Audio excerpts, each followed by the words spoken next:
शलाकया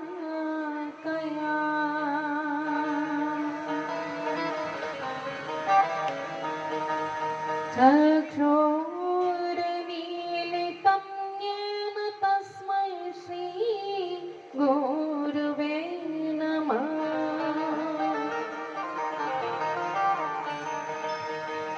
राम राम रटते रहो जब तक घट में प्राण,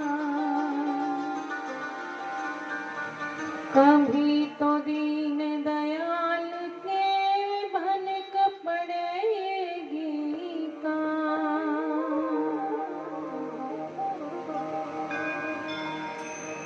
जय जय श्री राधारमण, जय जय नवल किशोर, जय गोपी चित चोर प्रभु, जय जय माखन चोर। जानकी वल्लभ लाडले प्यारे श्री हनुमान, आय के आसन ग्रहण करो तुम बार बार परनाम। मेरी भवबाधा हरो नटवर नंद किशोर, जातन पे झाई पड़े सो तेरे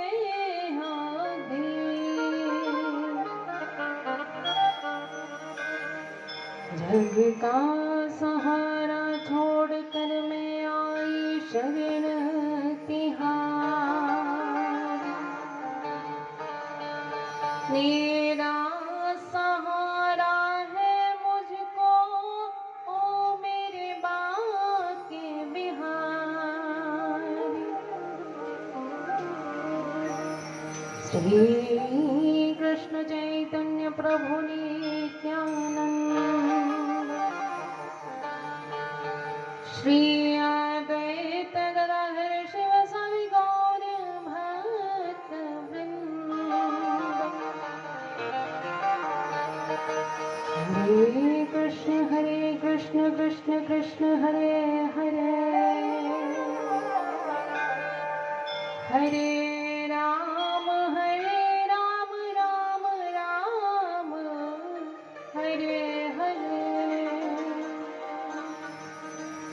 श्री गणपति महाराज की जय हो। श्री सुखदेव महाराज की जय हो। श्रीमद् भागवत महापुराण की जय हो। शंकर भगवान की जय हो। सियावर रामचंद्र भगवान की जय हो। हनुमंत लाल की जय हो। ज्वाला मैया की जय हो। पोड़ा हरि की जय हो। बोलिए नाग देवता की जय हो। लाडली श्री राधा रानी की जय हो। जय जय श्री राधे, जय जय श्री राधे, जय जय श्री राधे। श्याम नित्य गौर हरि बोल।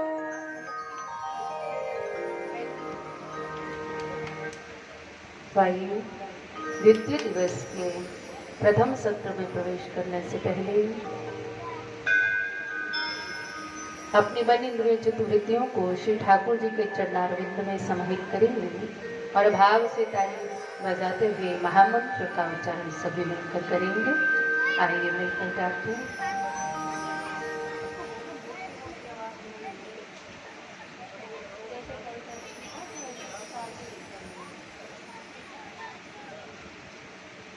आइए मिलकर गाते हैं। हरे कृष्ण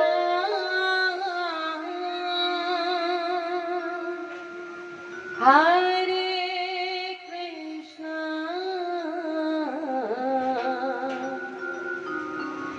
कृष्ण कृष्ण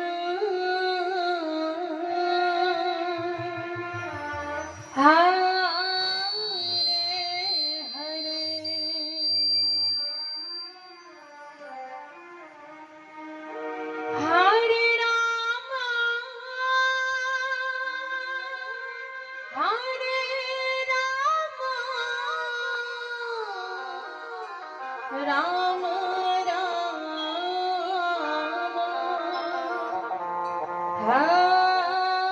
हरे हरे हरे कृष्णा कृष्ण कृष्ण हरे हरे हरे कृष्णा कृष्ण कृष्ण हरे हरे हरे राम राम राम हरे हरे हरे राम राम राम हरे हरे हरे कृष्णा कृष्ण कृष्ण हरे हरे हरे कृष्णा कृष्ण कृष्ण हरे हरे हरे राम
परम मंगलमय प्राप्त परमेश्वर तड़ीभूत पीताम्बर हरि प्रभु शिवाल कृष्णलाल की प्रतिमूर्ति श्रीमद् भागवत महापुराण, जिसमें साक्षात मेरी राधा गोविंद का वास है।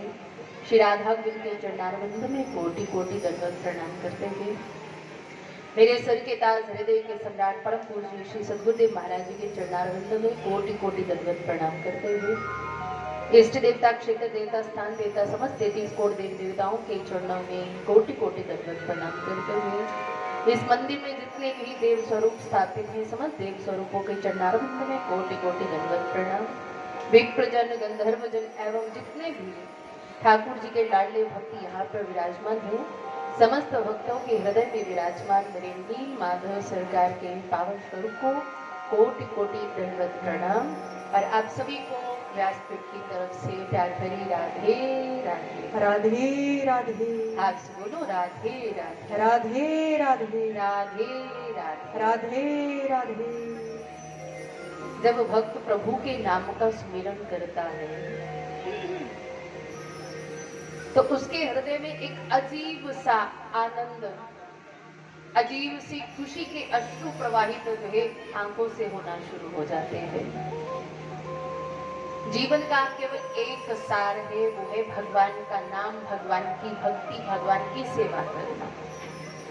दुनिया की आप जितने मर्जी काम करते रहो, कोई सिला नहीं मिलता।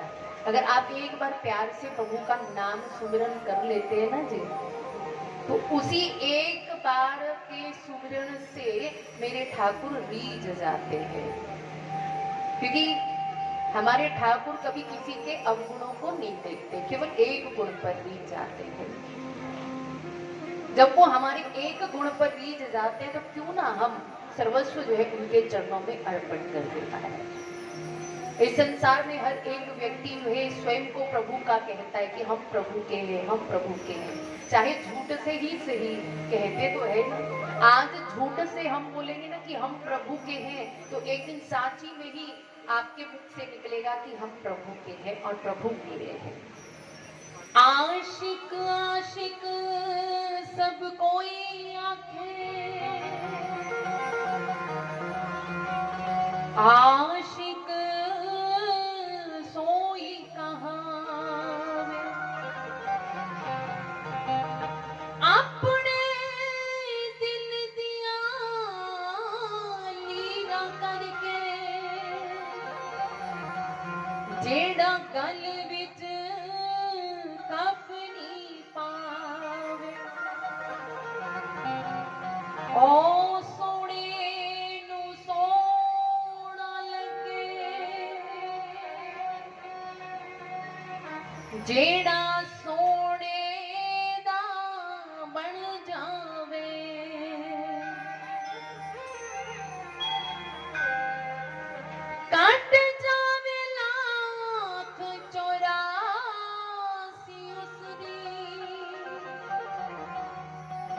जेड़ा बाके बिहारी दे द्वार ते आवे, जेड़ा बाके बिहारी दे द्वार ते आवे।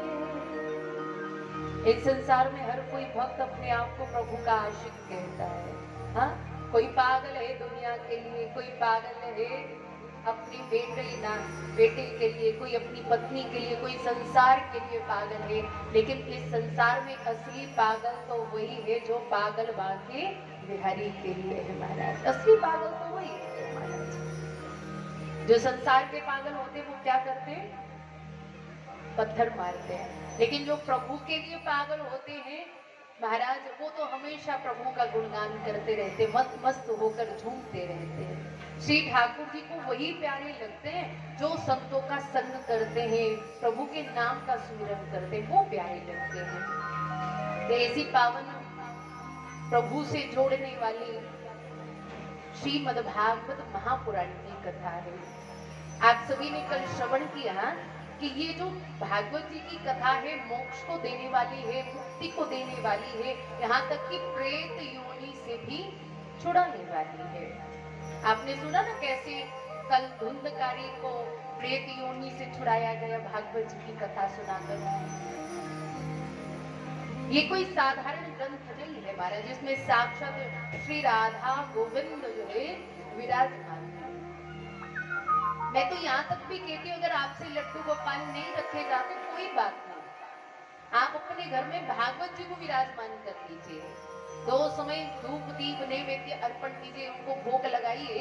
जो फल ठाकुर जी की सेवा करने से मिलता है वही फल जो है भागवत जी की पूजा करने से मिल जाता है।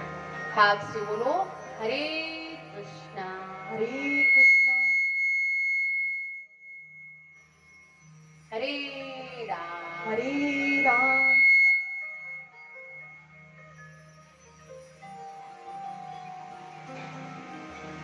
अब महाराज श्रीमद्भागवत महापुराण की जो कथा है वो अद्भुत है, ये चिन्मयी कथा है महाराज। तो आपने दुनिया भर में बहुत सारे ग्रंथों के विषय में सुना होगा। प्रत्येक ग्रंथों का जब शुभारंभ होता है तो किसी ना किसी देवता की वंदना की जाती है, स्तुति की जाती है। किसी में देवी मैया की वंदना है, किसी में राम जी की वंदना है, किसी में कन्हैया की वंदना है, किसी में हनुमान जी की वंदना है, किसी में भैरव बाबा की वंदना है। कहने का मतलब है किसी न किसी देवता की जरूर वंदना की जाती है। लेकिन भागवत जी एक ऐसा ग्रंथ है जिसमें किसी भी देवता का नाम लेकर वंदना नहीं की गई। अब आप कहेंगे कि क्या फिर भागवत जी के शुभारंभ में वंदना नहीं हुई है? अरे वंदना तो हुई है। किसकी वंदना हुई है? सत्य की वंदना हुई है। आइए मिलकर शुभारंभ करते हैं। स्वस्ति श्री गणेशाय नमः। श्री परमात्मने नमः।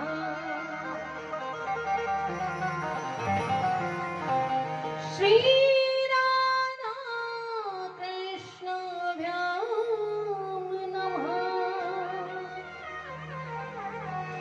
श्री गुरु चरण कमलेभ्यो नमः।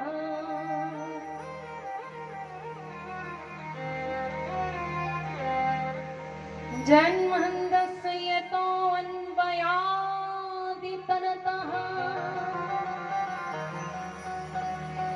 चार्थे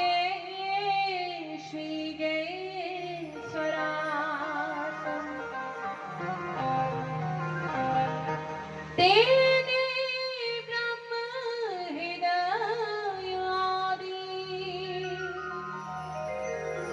कवये मोहयन्ति यत सूरया तेजोवारिं मृदां यथा विनिमयो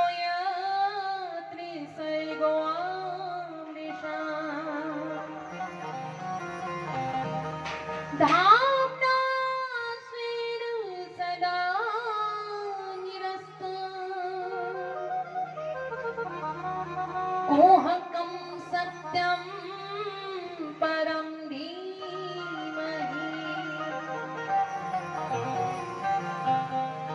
बड़ा सुंदर वर्णन है। ये जो पूरा सृष्टि का प्रपंच है वो परमात्मा की इच्छा शक्ति से होता है महाराज। ये पालित होता है, पोषित होता है, लेबद्ध होता है। तो ये परम ब्रह्म जो है वो हिरण्य गर्भ नहीं है। जिन्होंने सबसे पहले वेदों का ज्ञान जो है ब्रह्मा जी को प्रदान किया, तो वो कैसा है? तो आगे कह दिया स्वराट, मतलब जो अपने प्रकाश से समस्त संसार को प्रकाशित करता है। ग्रह, तारे, नक्षत्र, सूर्य, चंद्रमा सबको अपने प्रकाश से प्रकाशित करता है। वेदों का ज्ञान समझने के लिए बड़े बड़े शूरवीर जो है माया और मोह के जाल में फंस जाते हैं, लेकिन वो प्रभु को नहीं जान पाते महाराज। वेदों का ज्ञान सबसे पहले ब्रह्मा जी को प्रतिपादित किया गया। अब देखिए गर्मियों का मौसम चला है, बड़ी तेज धूप पड़ रही है।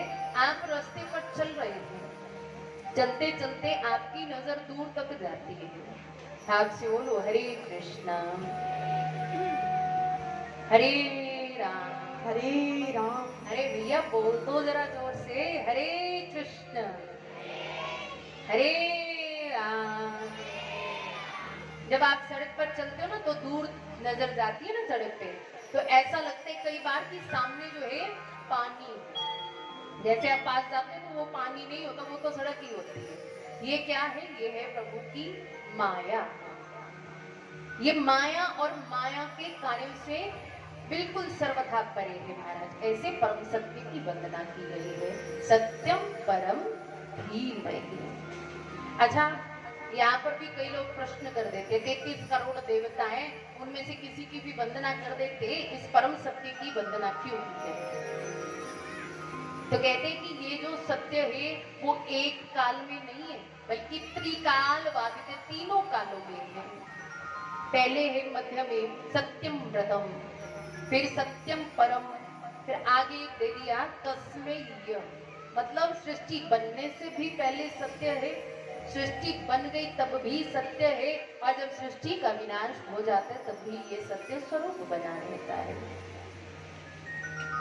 अब हम लोग प्रातः काल उठकर स्नान करके मंदिर आते हैं भोले बाबा को जल चढ़ाने के लिए, तो कहते जल चढ़ाना तब सार्थक होगा कि जल चढ़ाते समय ये संकल्प ले कि हम सत्य के मार्ग पर चलेंगे, सत्य बोलेंगे, झूठ कभी नहीं बोलेंगे, अधर्म के मार्ग पर कभी नहीं चलेंगे, तब आपका जल चढ़ाना सार्थक है।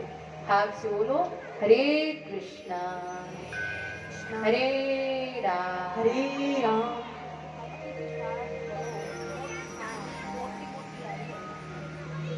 हरे कृष्णा। कृपा कर दो महाराज, बोलो हरे कृष्णा। ये जो अभी आए हैं ना तो थोड़ी सी सुस्ती छाई हुई है, इसलिए जोर से बोलो ताकि मन आनंद से भर जाए। बोलो हरे कृष्णा हरे राम। अब आप लोग यहाँ बड़े प्रेम से बैठे, कल भी आकर बैठे, रात्रि में भी आकर बैठे, और आज भी आप सबने कृपा की आकर यहाँ बैठे। तो कहते कि केवल आकर बैठने जाने से, कथा सुनने से ये कथा सुनना सार्थक नहीं। यहाँ बैठकर भी आप सबको, हम सबको ये संकल्प लेना पड़ेगा कि हम धर्म के मार्ग पर चलेंगे, हमेशा सत्य बोलेंगे, संतों की सेवा करेंगे, गौ माता की सेवा करेंगे, तब आपका ये कथा सुनना सार्थक है। तो तुलसी बाबा ने रामचरितमानस में बड़ी सुंदर धर्म के विषय में चौपाई करी है। धर्म ना दोसर सत्य समाना, आगम निगम पुराण बताना, श्री राम जय राम जय राम, श्री राम जय राम, जय जय राम। धर्म न दोसर सत्य समाना,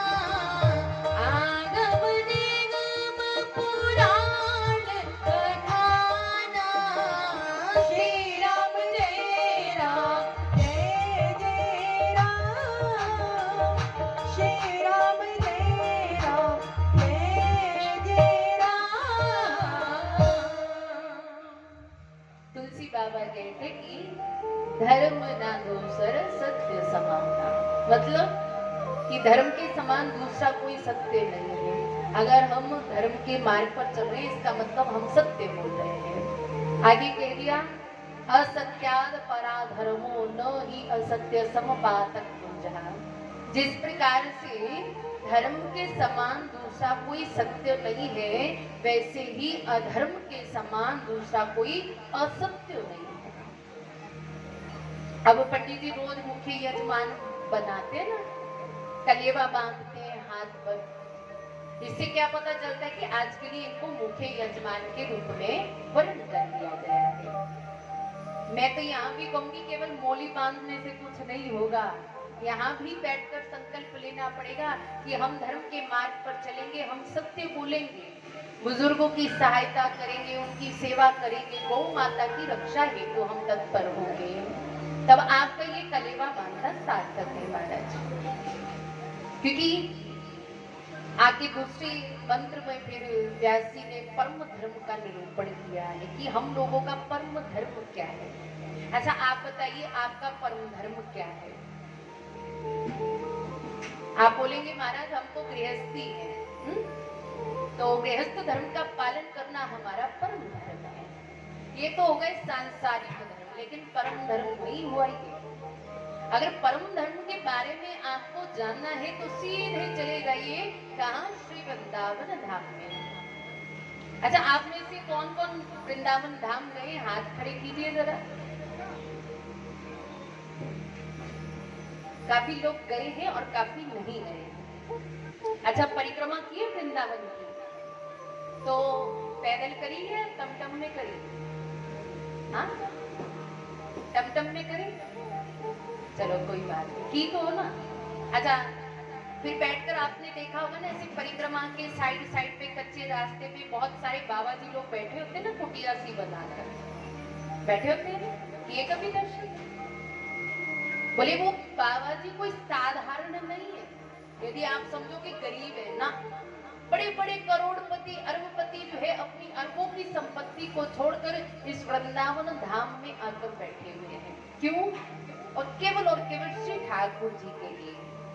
क्योंकि वृंदावन जो है श्री राधा कृष्ण की नित्य रास स्थली, नित्य लीला करते हैं ठाकुर जी लाडली जी के साथ में। उनके मन में ये है कि नित्य लीला करते हुए श्री ठाकुर जी किस तरफ से निकले, उनके चरणों से स्पर्श हुई जो रज है वो हमारे मस्तक पर आकर लग जाए तो हमारा भाग्य संवर जाए। क्योंकि वृंदावन धाम में कौन रहते हैं? अच्छा किसके दर्शन करने के लिए जाते हैं हम लोग वृंदावन?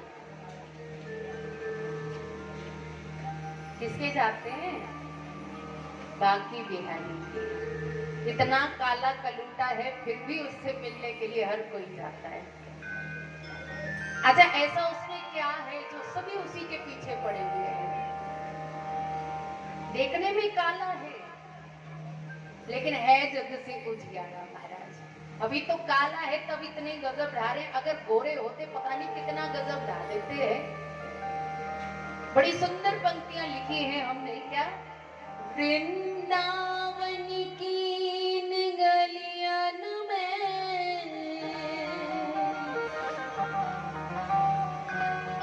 रहता है बांसुरी वाला,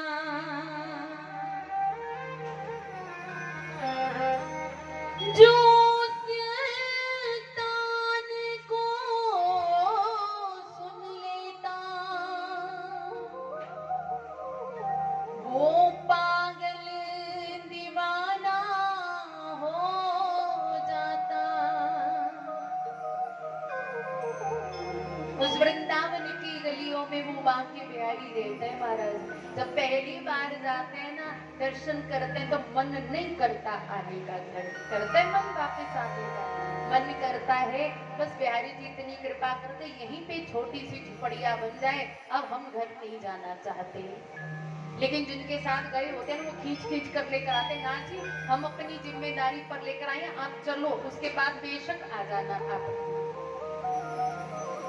अब मान लीजिए कल जाना है, आज शाम को दर्शन करने के लिए जा रहे हैं बिहारी जी के, दर्शन हो गए।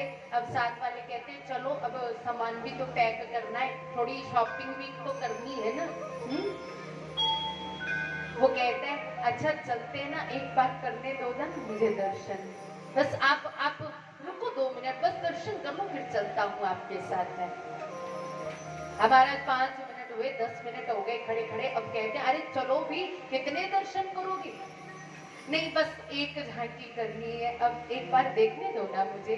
हाँ, अब वो जो साथ वाले होते हैं खींच खींच कर बाहर लेकर जाना शुरू कर देते हैं।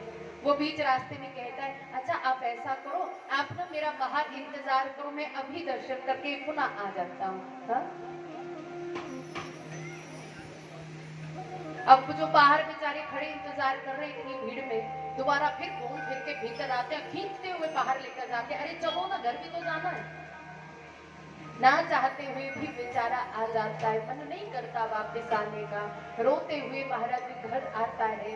और घर जैसे आता है ना, तो पहले तो हेलो हाय बाय टाटा होती थी, लेकिन अब वो भूल गया। अब तो जो कोई भी मिलता है उसको राधे राधे कहना शुरू कर देता है। चाहे घर वाले हैं, बाहर कोई मिलता है उसको भी राधे राधे कहता है, अरे मैया राधे राधे, बाबा राधे राधे। तो सारे लोग हंसना शुरू हो जाते हैं, अरे ये क्या हो गया इसको, ये पागल हो गया क्या, ये क्या राधे राधे की रटन लगा के रखी है इसने। तो स्थिति कैसी होती है, ना घर का रहा ना बाहर का, वो तो शाम दीवाना हो जाता, हर पल रटता रहता है, राधे राधे कृष्णा कृष्णा। घर में रहता है तो घर वाले भी 12-4 बातें सुना देते हैं, बाहर जाता है बाहर वाले 4 बातें सुना देते हैं। अब स्थिति उसकी ऐसी है, कोई कुछ भी कहे कोई परवाह नहीं, बस एक ही शब्द राधे राधे राधे राधे राधे राधे। हर पल प्रभु के सामने बैठकर रोता रहता है, प्रभु मुझे दुनिया की कोई परवाह नहीं है, मुझे दुनिया की परवाह नहीं, तेरे चरणों में आस यही, जब अंत समय मेरा आवे, शाम शामा के दर्शन हो जावे।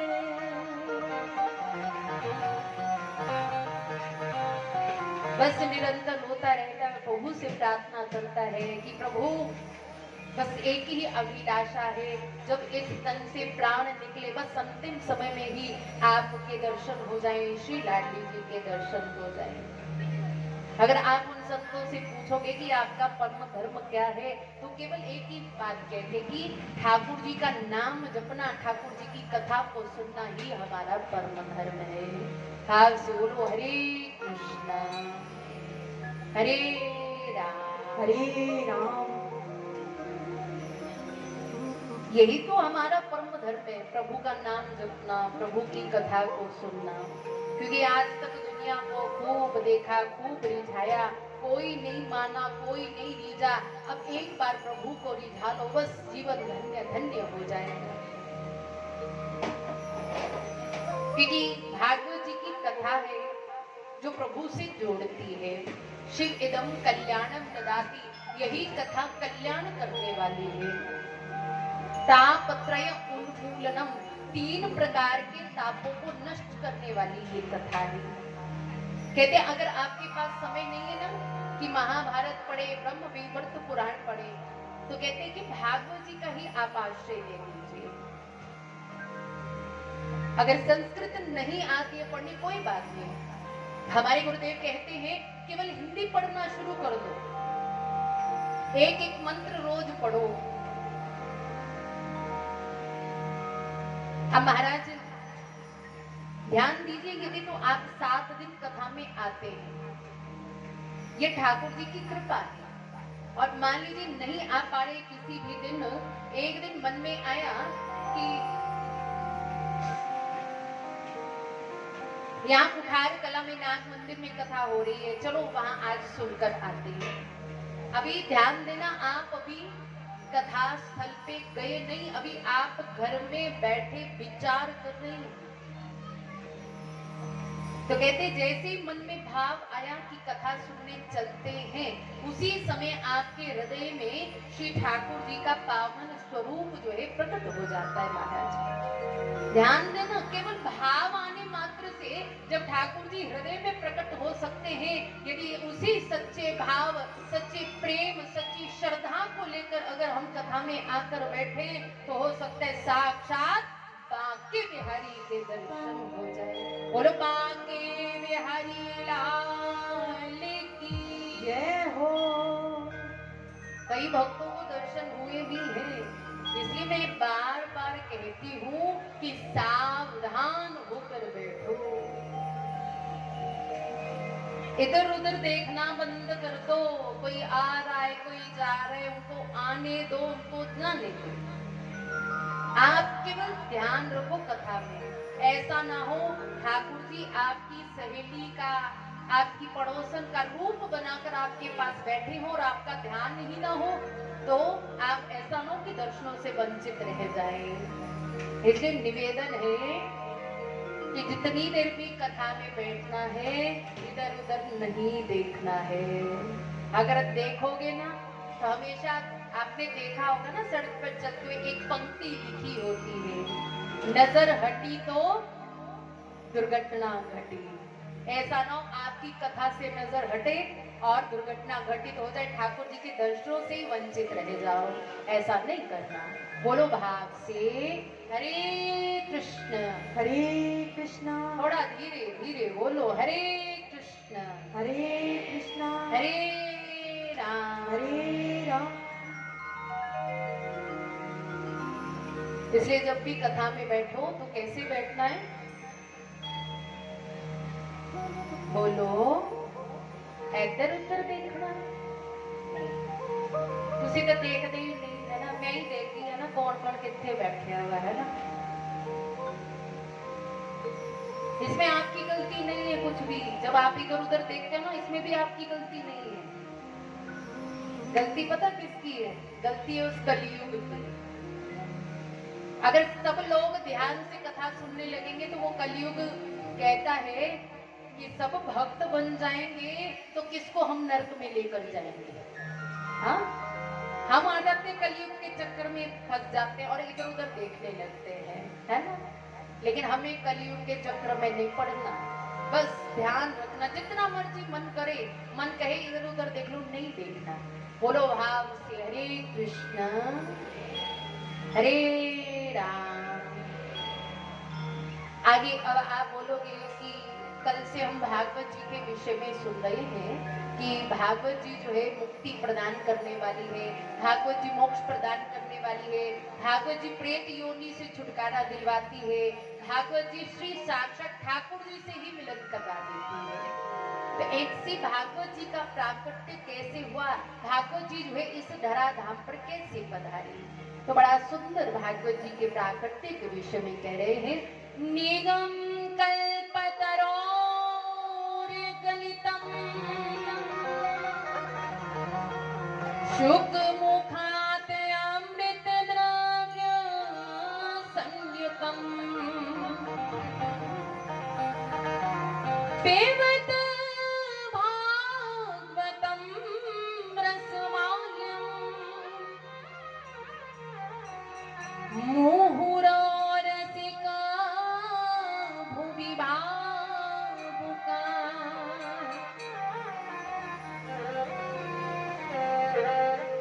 निगम कहते हैं वेद, वेद रूपी जो कल्प वृक्ष है। आप सोचिए, एक बड़ा सुंदर विशाल का पेड़ है जिसको कहते हैं निगम। याके शाखा पर भागवत रूपी जो है फल लगा हुआ है। फिर आगे कह दिया शुक मुखात, शुक कहते हैं तोते को, कहते तोते ने अपना मुख लगाया इस फल को। और हम लोगों की सामाजिक धारणा रहती है कि जिस फल को तोता अपना मुख लगा देता है, यदि वो कच्चा है वो पक जाता है, अगर खट्टा है तो हम कहते हैं कि ये मीठा होगा। तो ऐसे आदरणीय सुखदेव जी के माध्यम से इस धराधाम पर श्रीमद् भागवत महापुराण रूपी पका हुआ फल पधारा। फिर कह दिया कि संसार में जितने भी फल हैं उसमें गुठली भी होती है और छिलका भी होता है। अच्छा, अब आपको हम आम का फल खाने के लिए दें तो आप उसको कैसे खाओगे? कैसे खाओगे आम के फल को? बोलो ना। आम तो सबने खाया है ना, अब आम का सीजन भी चल रहा है। कैसे खाते हो आम को? छिलका भी खा लेते हो साथ में और गुठली भी, फिर कैसे खाते हो?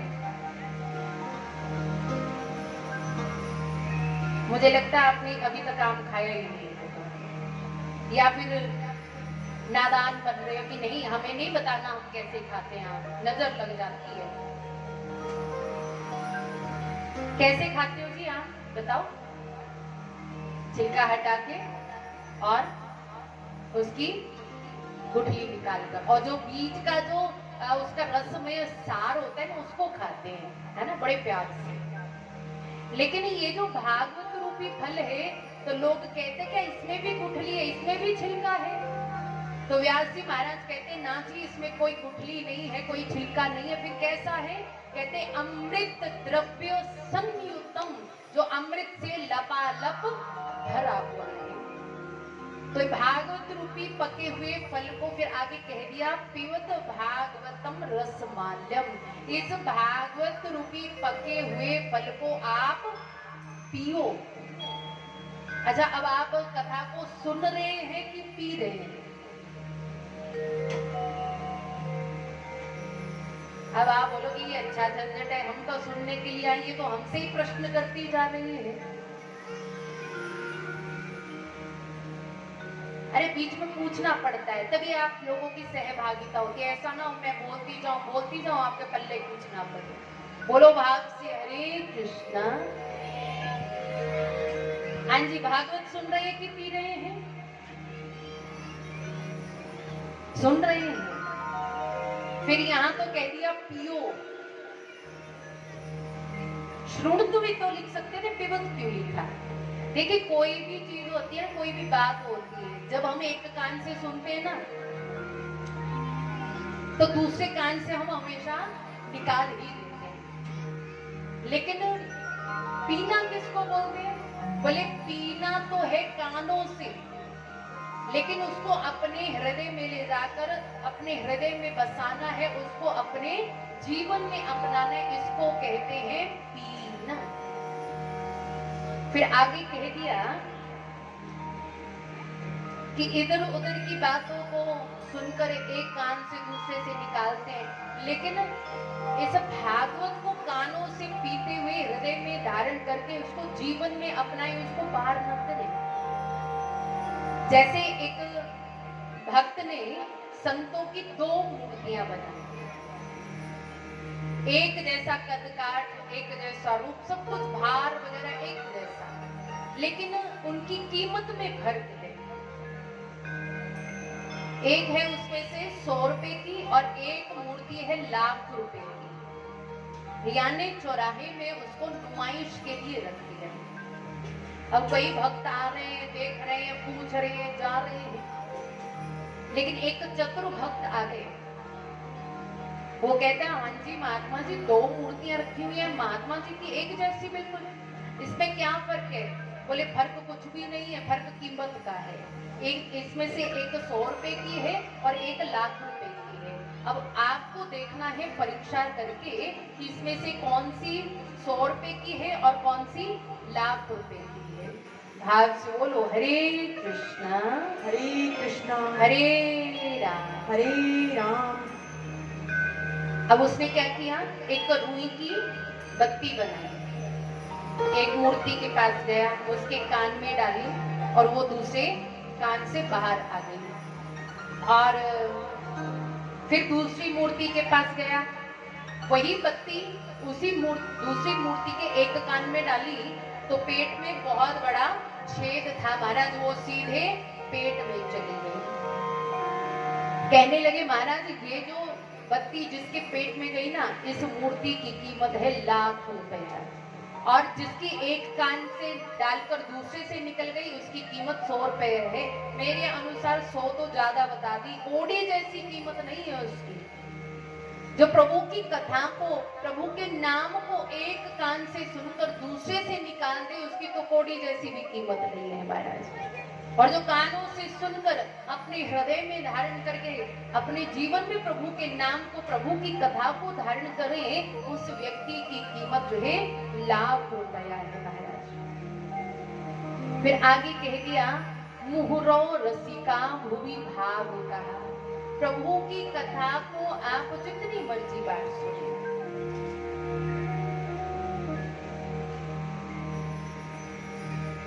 भाव से बोलो हरे कृष्णा हरे राम।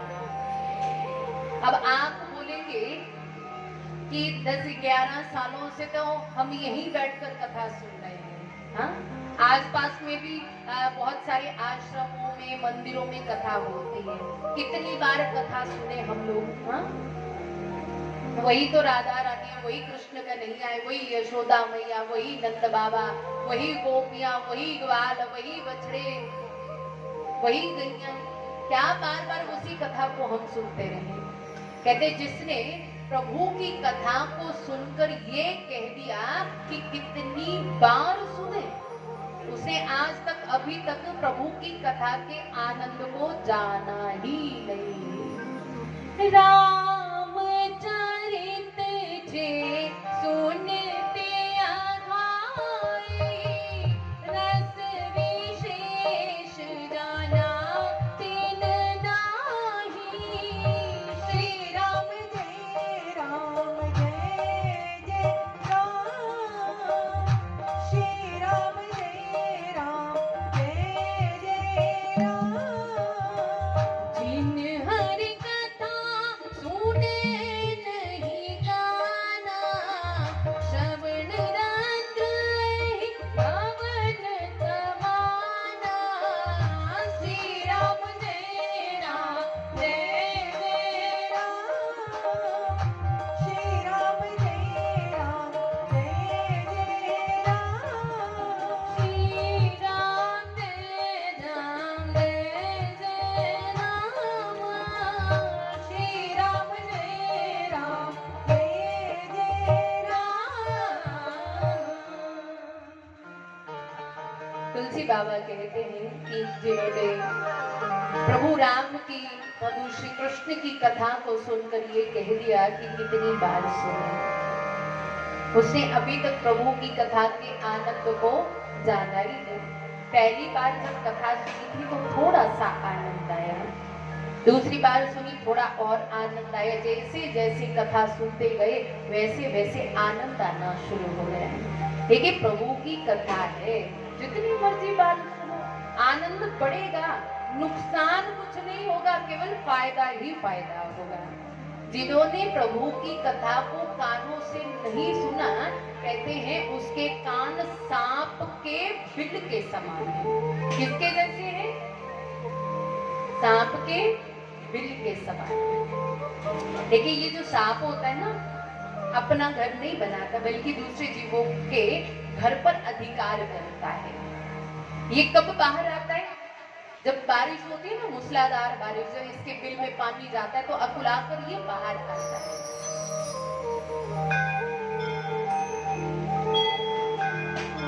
ये कान है बिल, और ये भीतर जो सर पे है वो क्या है? काम, क्रोध, लोभ, मोह, ईर्ष्या, द्वेष। और ये बारिश क्या है? ये प्रभु की कथा, प्रभु का नाम। यहाँ भी तो बारिश हो रही है, किसी को दिखाई दे रही? हो रही है, यहाँ भी हो रही है। अब आप बाहर की तरफ देखना शुरू करेंगे, अरे महाराज बारिश तो कहीं है ना है। हाँ, तीखी धूप निकली पड़ी है, आप बोल रहे बारिश हो रही है। अरे ये बारिश बाहर नहीं हो रही बल्कि इस पंडाल के भीतर हो रही है। अब आपको दिखाई दे रही है। अब आप बोलोगे देवी जी काहे की ठिठोली कर रहे हैं, हमें तो दिखाई ना दे रही बारिश। कहते कि जब कथा सुनने में आनंद आना शुरू हो जाए ना, तो ये समझ लेना प्रभु के नाम की जो बारिश है आपको स्पर्श कर रही है महाराज। जैसे प्रभु का नाम है, प्रभु की कथाएं जितनी मर्जी बार सुनो आनंद बढ़ता ही जाएगा। अब महाराज अब इस प्रसंग को आगे लेकर चलते हैं, जहां पर नैमिषारण्य में शौनकाधिक ऋषि सूत जी महाराज के साथ में विराजमान है। भाव से बोलो हरे कृष्णा हरे कृष्णा हरे राम हरे राम। सूत जी महाराज ने इनको भागवत महात्मा के विषय में श्रवण करवाया। फिर संत मंडली में से शौनकाधिक ऋषियों में से सबकी तरफ से एक संत जो है सूत जी महाराज से पूछ रहे हैं। क्या पूछ रहे हैं? त्वया खलो पुराणानि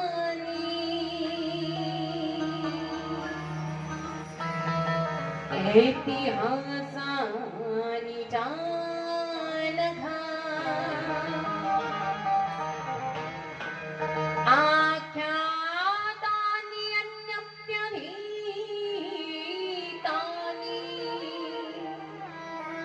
धर्म शास्त्राणि जानुय।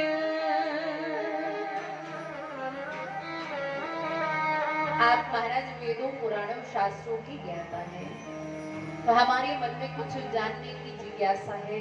तो जैसे ही सूत जी ने सुना तो कहते हाँ पूछिए महाराज क्या पूछना है, हम आपकी जिज्ञासा को शांत करेंगे। बोले हमें एक नहीं दो नहीं तीन नहीं बल्कि 6 प्रश्न पूछने हैं आपसे। बोले ठीक है पूछिए। बोले महाराज पहला प्रश्न है कि मानव के लिए परम धर्म क्या है? परिक्रमा लगाना या फिर प्रातः 4 बजे उठकर स्नान करके मंदिर आना या करोड़ों की संपत्ति का दान करना धर्म है? आखिरकार जो है धर्म की क्या परिभाषा है? और दूसरा प्रश्न पूछा है कि हम लोग मंदिर जाते पूजा करने के लिए, तो वहां देखिए मंदिर में ना हर तरह के लोग आते हैं, सबकी अपनी अपनी भावनाएं होती हैं। एक कहता भोले बाबा बड़े और दूसरा कहता नाना राम जी बड़े, तीसरा कहता है कृष्ण बड़े, कोई कहता है नाग देवता जी बड़े, कोई कहता भैरव बाबा बड़े, कोई कहता दुर्गा मैया बड़ी, कोई कहते बाबा बालकनाथ जी बड़े। हम तो थोड़ा संशय में पड़ जाते हैं किस देवता की पूजा करें और किसकी ना करें। देवता कौन सा श्रेष्ठ है जिसकी पूजा हम लोग करें? तीसरा प्रश्न पूछा है कि वेदों में परमात्मा को अजन्मा कहा है। अजन्मा मतलब जिनका जन्म नहीं होता बल्कि अवतार लेते हैं। तो दशरथ के घर में राम बनकर कैसे आए, देवकी के घर में कृष्ण बनकर कैसे आए? हाथ से बोलो हरे कृष्णा हरे राम हरे राम। फिर आगे चौथा प्रश्न है भगवान के कितने अवतार हैं?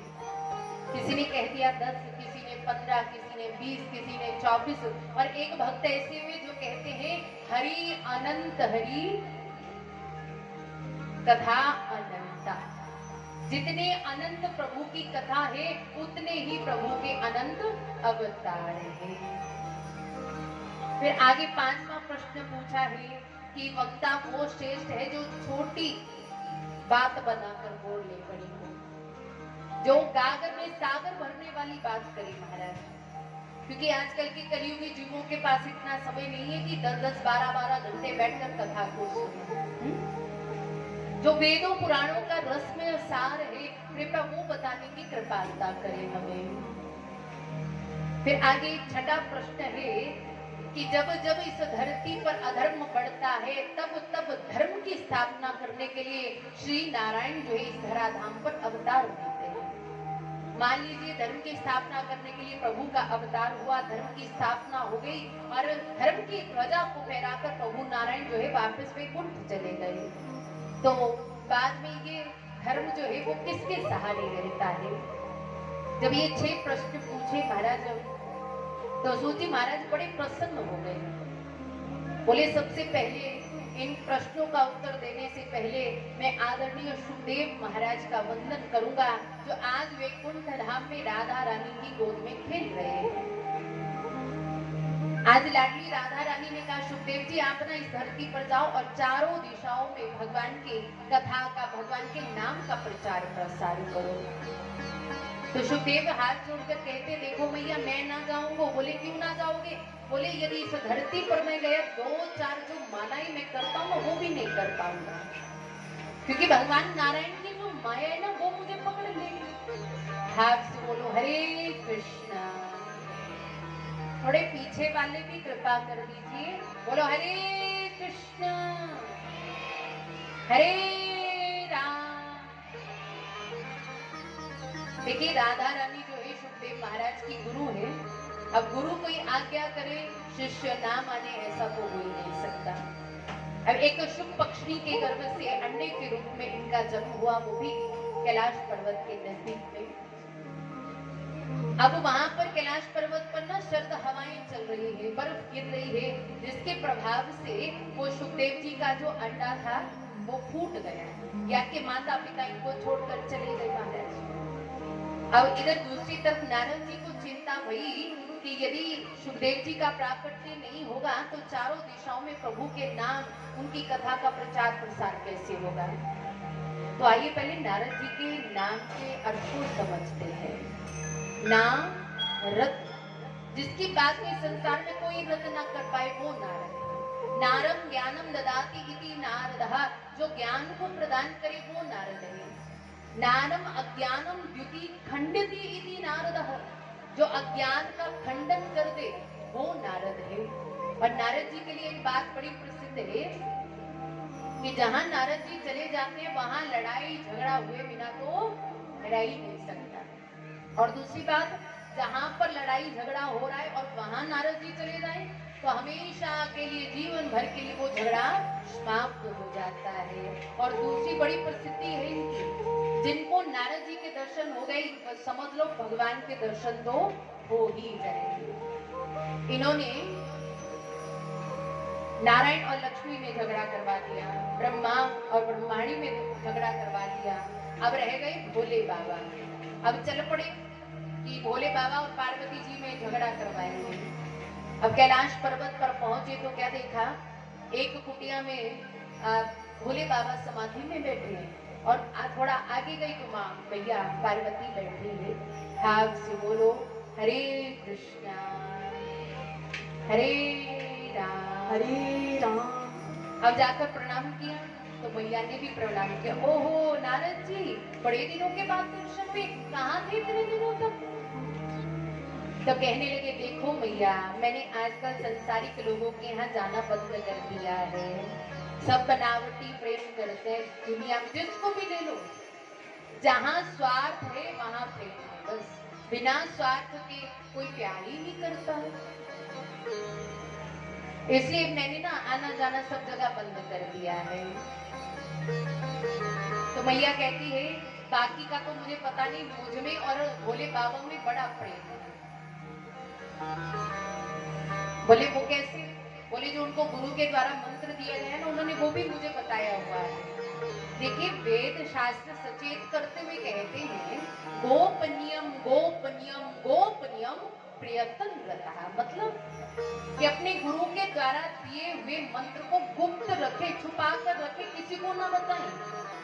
यहाँ तक कि अपने पति को, अपने बच्चों को, अपनी सहेली को भी नहीं बताना। यदि हम अपने गुरु मंत्र को किसी को बताते हैं ना जी, उसका जो तेज, जो उसका प्रभाव होता है वो समाप्त हो जाता है। इसलिए अपने गुरु मंत्र को हमेशा गुप्त रखे, किसी को नहीं बताना गुरु मंत्र अपना। और भोले बाबा सायंकाल में एक समाधि में भगवान के जिन भी अवतारों के दर्शन करते हैं वो आकर मुझे बताते हैं कि आज मैंने वामन भगवान के दर्शन किए, आज मैंने कृष्ण अवतार के दर्शन किए, आज दत्तात्रेय भगवान के दर्शन मैंने किए। अब जैसे नारद जी ने सुना तो कहने लगे, अच्छा मैया, अच्छा एक बात बताइयो कि भोले बाबा ने जो गले में रुंड मुंड की माला धारण करके रखी है, उसमें जो सर है वो किसके हैं? आपको बताया कभी? अब महाराज जैसे ही सुना ना, सोच में पड़ गई। बोले ना नारद जी, मुझे तो आज तक बताया ही नहीं। 24 घंटे जिन रुंड मुंड की मालाओं को हृदय से लगा कर रखते उसके सर वो किसके हैं, मुझे तो पता ही नहीं, ना ही मुझे बताया आज तक। अब नारद जी कहते अच्छा भैया, आप दोनों का प्यार ना ऐसे ही बना रहे, मुझे आज्ञा दो, मैं तो जा रहा हूँ। अब नारद जी ने क्या काम किया, चिंगारी लगा दी, बस आग भड़कना बाकी। अब चले गए, रास्ते में भोले बाबा मिले तो भोले बाबा से कहा बाबा जल्दी जल्दी जाइए, आपको मैया कैलाश पर याद कर रही है। तो भोले बाबा मुस्कुराने लगे कि नारद जी जहाँ आप होते हैं वहां तो मंगल ही मंगल होता है। अब सीधे गए कैलाश पर्वत पर तो क्या देखा, कैलाश पर्वत खाली। अब देखिए पुराने जमाने में ना जब घर बनाए जाते ना तो एक स्पेशल कमरा बनता था जिसके बाहर लिखा होता था कोप भवन। जब माताएं नाराज होती थी ना तो उस भवन में चली जाती थी और पतिदेव समझ जाते थे कि आज देवी जी नाराज हैं। अच्छा बताना, आजकल भी घर बहुत सारे बन रहे हैं तो क्या वो कमरा बनता है क्या साथ में?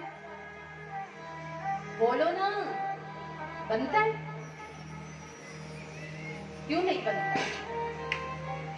मुझे लगता है माताएं या तो नाराज नहीं होती, अगर होती भी होंगी तो जल्दी मान भी जाती है। ऐसी है कि नहीं? हाँ। अब भोले बाबा ने कोप भवन का दरवाजा देखा खुला तो भीतर गए तो मलिन वस्त्र धारण करके बैठी है मैया और आभूषण चारों तरफ बिखरे हैं, बाल बिखरे हैं। महाराज पूछा देवी क्या बात होगी, आज कोप भवन में आ गई, हमसे कौन सी गलती हो गई?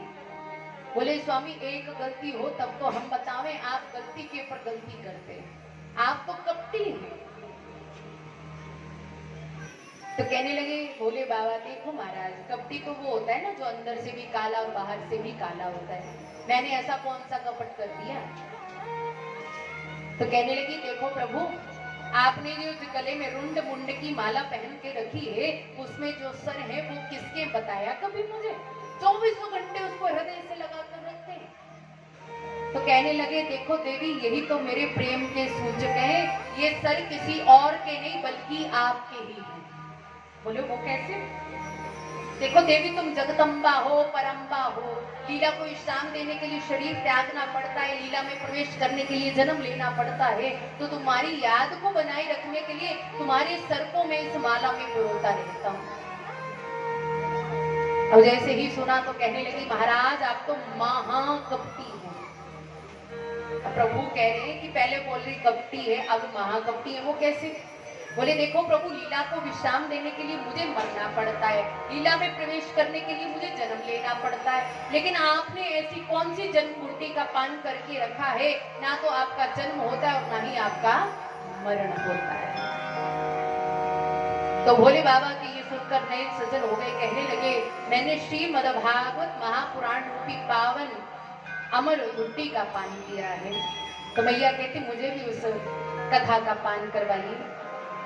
कहते हैं कि कथा में 3 बातों का विशेष ध्यान रखना चाहिए। पहला, कथा हमेशा व्यास जी के सामने बैठकर सुननी चाहिए, पीठ के पीछे बैठकर नहीं सुननी चाहिए। और दूसरी बात, कथा में कभी बैठना, कभी उठना, इधर उधर देखना, व्यर्थ की बात करना, ये नहीं होना चाहिए। और तीसरी बात, कथा में बैठकर सोना नहीं चाहिए। ये तीनों नियम आगे आपको समझ में आएंगे। अब भोले बाबा ने कहा देवी मैं तो कथा आंखें बंद करके सुनाता हूँ, मुझे कैसे पता चलेगा कि आप कथा सुन रही हैं? तो आप ऐसे करना, ओम ओम ओम शब्द करना। बोले ठीक है स्वामी। अब वहां ले गए जहां पर अमरनाथ की गुफा है, जहां पर वो सुखदेव जी का फूटा हुआ अंडा पड़ा है। अब भोले बाबा ने पहले चारों तरफ देखा कि पक्षी बैठे हुए हैं। अब उन्होंने अपना डमरू बजाना शुरू किया। जैसे ही डमरू बजाना शुरू किया, देवलोक में देवताओं ने जो है भोले बाबा की स्तुति को गाना शुरू कर दिया। क्या गा रहे? आइए हम भी सब मिलकर देवताओं के संग में उसी स्तुति को गाएंगे और कहेंगे, शंकर भगवान की जय हो, आइए मिलकर गाते हैं और भाग से ताली बजाते हुए कहेंगे, मेरे शिवा दा डमरू बजिया बजिया बिच कैलाशां दे।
जय हो। जैसे ही भोले बाबा ने डमरू बजाया महाराज, जितने भी आसपास पक्षी बैठे थे सब उड़कर चले गए। अब भोले बाबा ने बागंबर बिछाया, बैठ गए, मैया ने आसन लगाया, मैया बैठ गई। अब बाबा ने कहा, याद है ना मैंने कहा क्या कहा था कि मैं आंखें बंद करके कथा सुनाऊंगा, आप ओम शब्द करते रहना। बोले अब उनको ये नहीं पता कि ठीक उनके पीछे वही सुखदेव जी का फूटा हुआ अंडा पड़ा हुआ है। अब पहले दिन की कथा प्रारंभ हो गई महाराज। भोलेनाथ आंखें बंद करके कथा सुनाते जा रहे हैं और मैया पार्वती ओम ओम ओम उच्चारित करती जा रही है। पहले दिन की कथा के विश्राम पर वो जो फूटा हुआ अंडा था वो पूरा हो गया, और दूसरे दिन की कथा के विश्राम पर उसमें जीव का प्रादुर्भाव हो गया।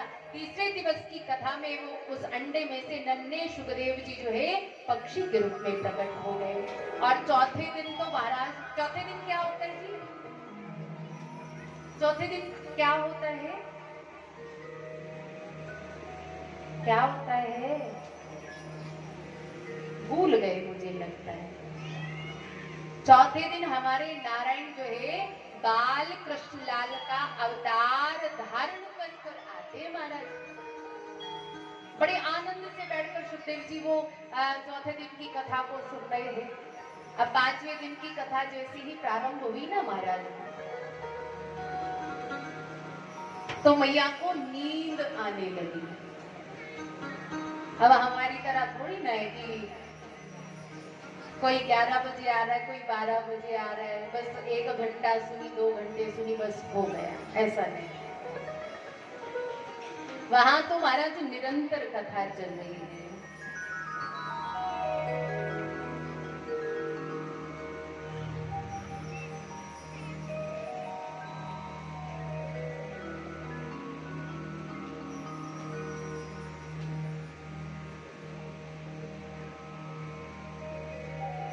भाव से बोलो जी, हरे कृष्ण हरे राम।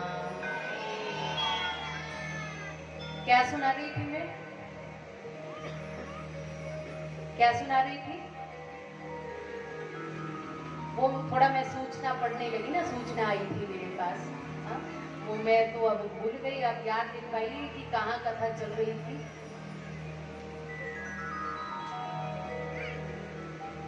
बोलो ना, अब याद दिलवाओगे तभी आगे कथा बढ़ेगी।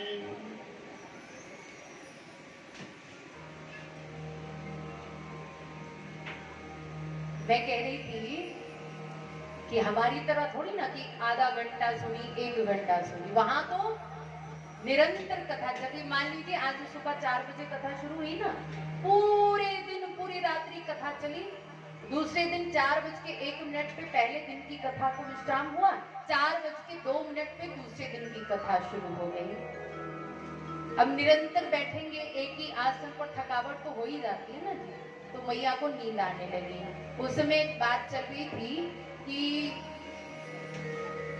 श्री ठाकुर जी के पास में उद्धव जी आए, तो उद्धव को पता चला कि भगवान लीला को विश्राम देकर वैकुंठ जा रहे हैं। तो उन्होंने त्याग, संन्यास, वैराग्य के जो अद्भुत लक्षण है उसके बारे में पूछा।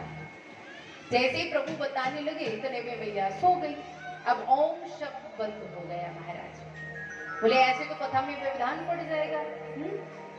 तो सुखदेव जी ने मैया के स्थान पर ओम ओम ओम शब्द कहना शुरू कर दिया। आप से बोलो, हरे कृष्ण हरे कृष्ण हरे राम हरे राम।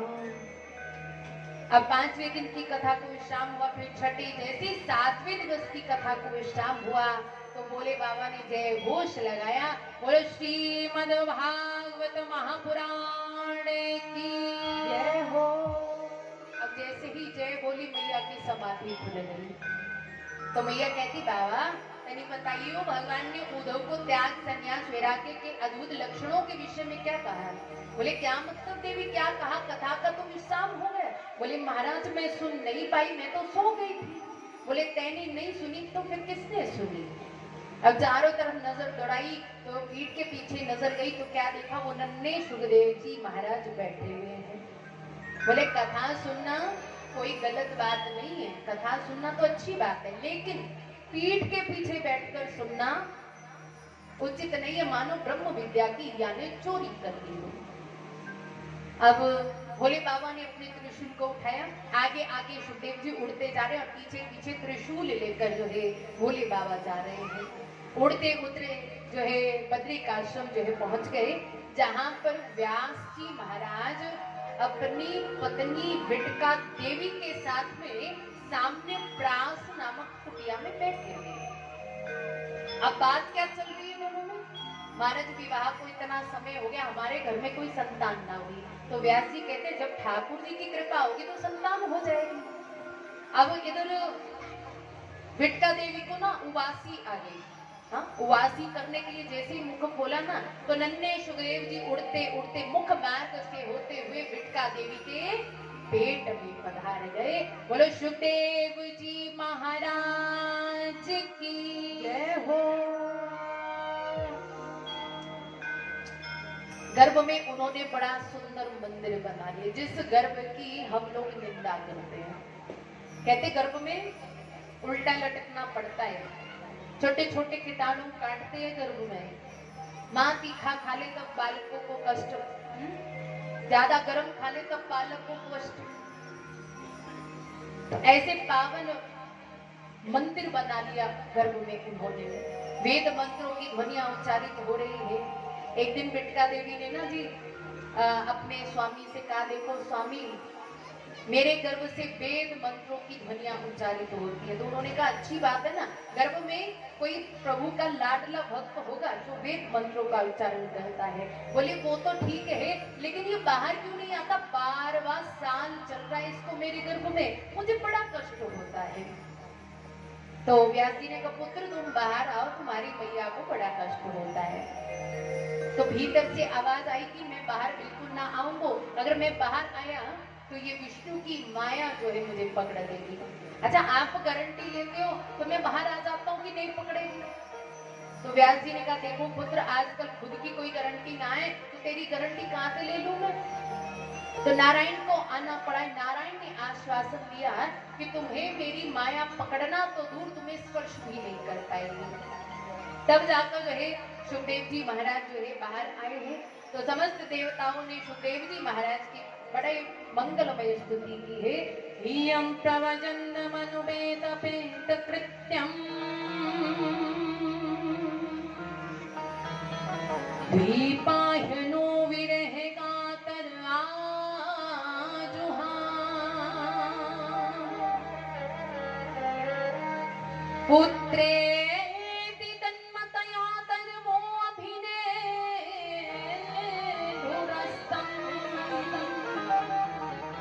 सर्वभूतहृदयं मुनिमानतोऽस्मि।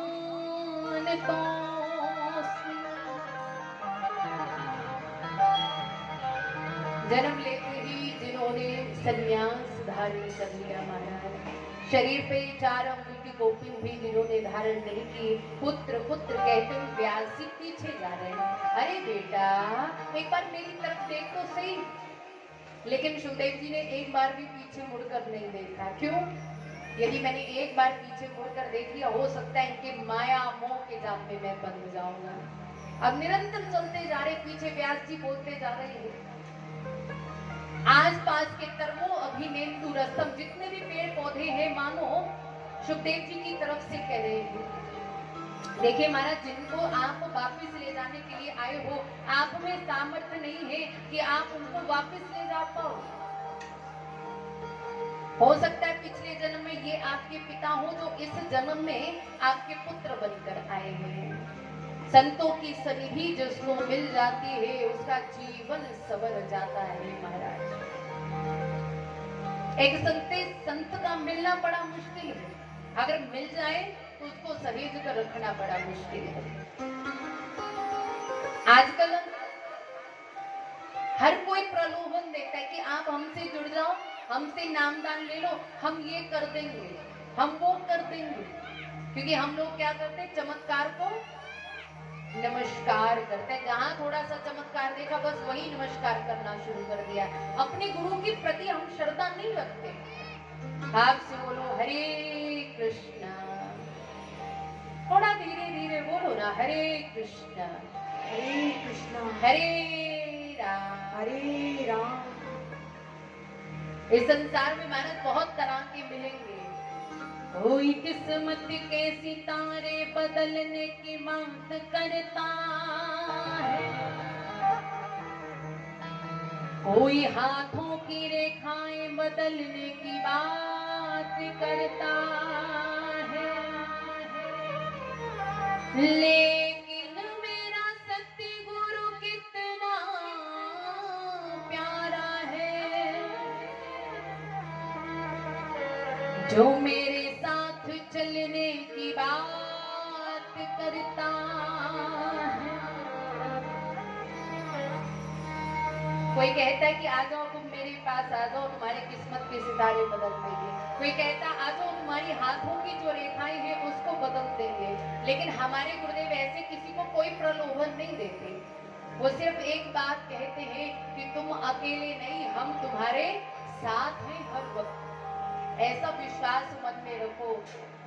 इस टाइम अगर आप यहाँ भी बैठे हो ना तो यहाँ भी अकेले नहीं बैठे, आपके गुरुदेव आपके साथ बैठे हुए, लेकिन नजर नहीं आ रहे नजर, क्योंकि हमारी अभी तक वो आंखें नहीं बनी जो हम प्रभु को देख पाए, अपने गुरुदेव को देख पाए।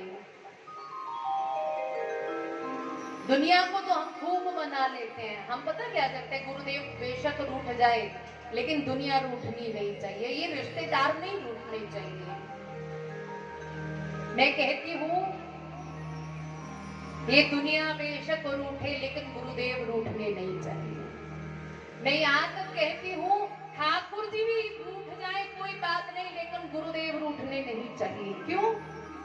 अरे ठाकुर जी रूठेंगे तो गुरुदेव तो हमारे पास है ना, ठाकुर जी को मनाने के लिए। लेकिन एक बार यदि आपके गुरुदेव आपसे रूठ गए, संसार की कोई भी ताकत आपका सहयोग नहीं कर पाएगी गुरुदेव को मनाने में। इसलिए आपके गुरुदेव है चाहे कोई भी है, मेरी दृष्टि में कोई मतभेद नहीं है गुरुओं के प्रति। सब गुरु एक जैसे हैं,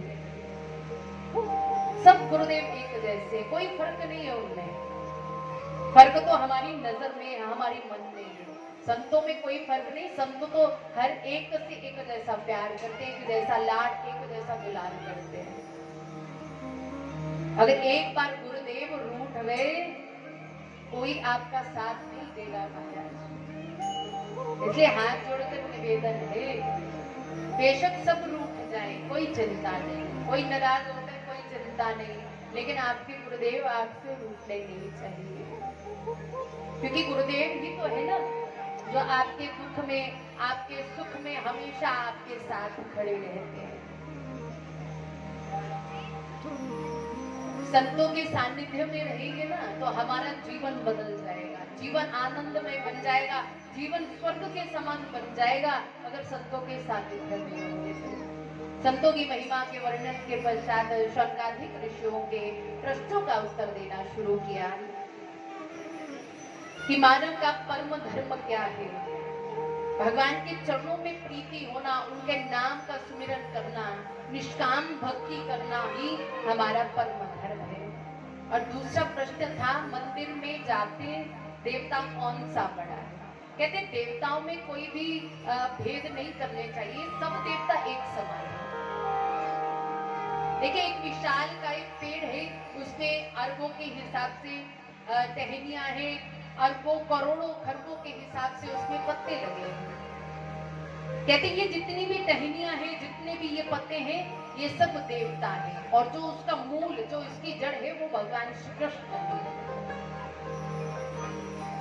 यदि हम टहनी पर पानी डालें तो क्या पूरे पेड़ को पानी मिल जाएगा? बोले जब तक पानी जड़ में नहीं डालेंगे तब तक पूरे पेड़ को पानी नहीं मिलेगा महाराज। इसलिए एक सधे सब सधे, सब सधे सब जाए। एक को मना लो बस, एक मान गया तो सारे मान जाएंगे। भाव से बोलो हरे कृष्णा हरे राम। राम। बस एक कोई मनाओ, ज्यादा मत मनाओ, ज्यादा उनके चक्कर में मत पड़ो ना। और प्रभु के चरणों में बैठकर भाव रखो क्या, दिलदार यार प्यारे गलियों में मेरी आजा, गलियों में मेरी आजा,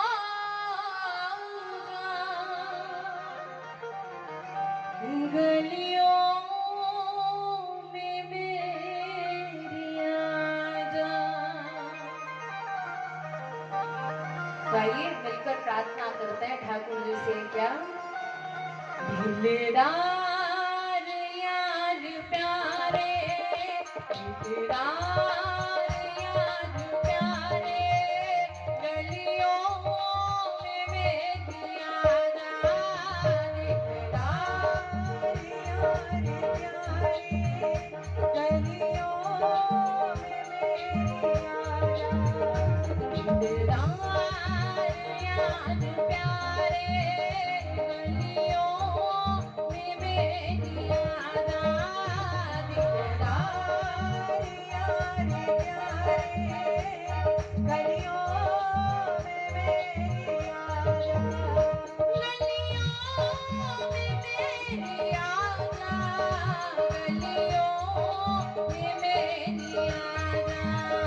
गलियों में मेरी आजा, गलियों में मेरी आजा, मेरा तरस रहे हैं, मेरा तरस रहे हैं, मुखड़ा जरा दिखा जा, दिलदार यार प्यारे गलियों में मेरी आजा।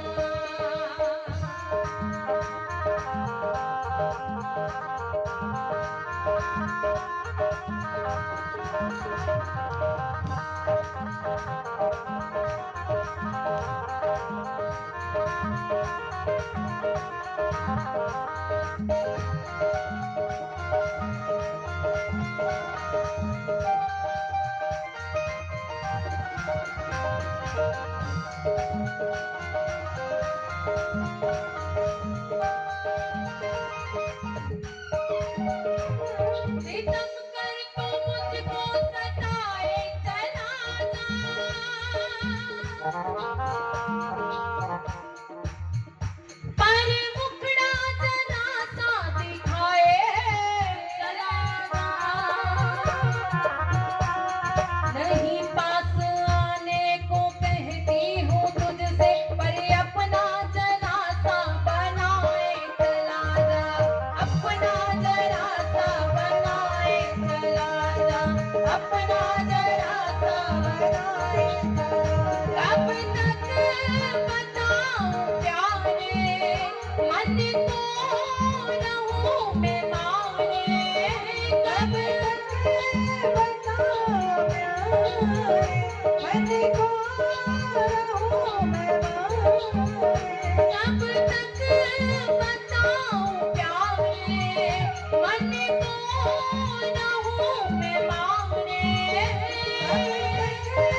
मेरे प्यारे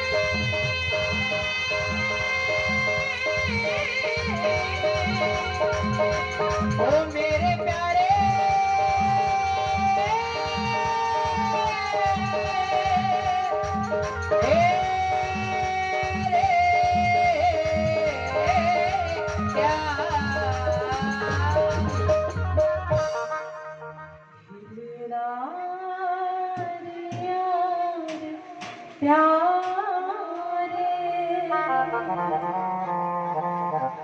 गलियों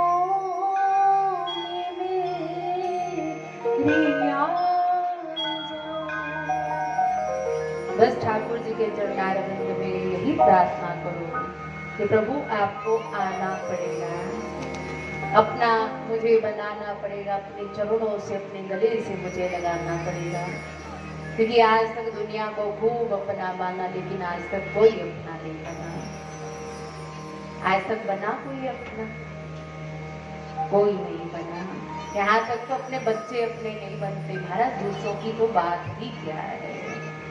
इसलिए ठाकुर को अपना बनाओ, वो कभी किसी को ठुकराते नहीं है। दरबार में राधा रानी के दुख दर्द मिटाए जाते हैं। दुनिया के सताए लोग यहाँ सीने से लगाए जाते हैं, सीने से लगाए जाते हैं। क्योंकि इस संसार में केवल एक ठाकुर जी का द्वारा है, एक अपने गुरुदेव का द्वारा है, जहाँ पर हर एक को सहारा मिलता है। जीवन में कोई दुख भी आता है ना, तो सीधे कहीं नहीं जाना, जाना ठाकुर जी के द्वार पर जाओ, अपने गुरुदेव के द्वार पर जाओ। तो आज की कथा का जो सत्र है प्रातःकालीन, उसको हम विश्राम देंगे, क्योंकि समय हो गया है, कुछ भक्तों का मान सम्मान भी करना है, उसमें भी समय लग जाता है। और शाम के समय 7:30 बजे आप सब लोग यहाँ पर आ जाइएगा, ताकि समय से कथा प्रारंभ हो और समय से कथा को विश्राम दिया जाए। और फिर प्रसाद लेके फिर आप सबको घर भी जाना होता है, फिर सुबह वापस फिर आना भी होता है। तो इसलिए अभी सूचना ग्रहण करो और